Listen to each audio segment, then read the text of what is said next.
بہت سے بھائی جوتے پہن کر نماز جنازہ پڑھتے اور کئی شک میں مبتلا ہوتے کہ پتہ نہیں جوتا پہننا چاہیے کہ نہیں پہننا چاہیے۔ مسئلہ سمجھ لیں، ہر آدمی اس سے اعتبار سے جنازہ پڑھنے کا فیصلہ کر سکتے ہیں۔ اگر آپ زمین پہ کھڑے ہو کر نماز جنازہ پڑھیں تو زمین کا پاک ہونا ضروری، اور زمین کے بارے میں یاد رکھیں، زمین پہ اگر کوئی ناپاکی لگ جائے، اس کو دھوپ لگے، خشک ہو جائے تو زمین پاک ہو جاتی۔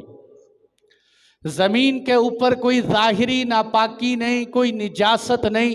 خیالات کی دنیا میں گھوڑے دوڑا رہے، ہو سکتا ہے یہاں سے گدھا گزرا ہو سکتا ہے یہاں کوئی ناپاکی آئی ہو سکتا ہے کبھی یہ ناپاک ہو گیا ہو۔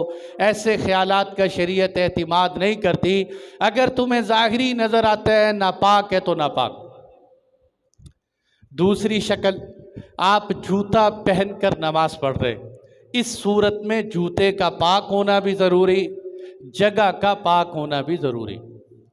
تیسری صورت یہ ہے کہ آپ چپل اتار کے چپل کے اوپر پاؤں رکھ کے کھڑے ہو جائیں۔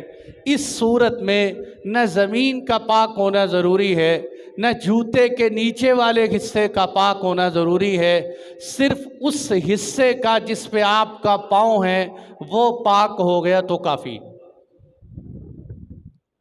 اس لیے میری نظر میں یہاں آدمی کو لگتا ہو کہ قبرستان میں ایسی جگہ ہے، وہاں سب سے بہترین شکل جوتے کے اوپر کھڑے ہو کے نماز پڑھنے والی نظر آتی، کیونکہ ناپاکی کا کم احتمال رہ جاتا ہے۔ باقی ہر آدمی اپنے اعتبار سے صورت اپنا سکتے ہیں۔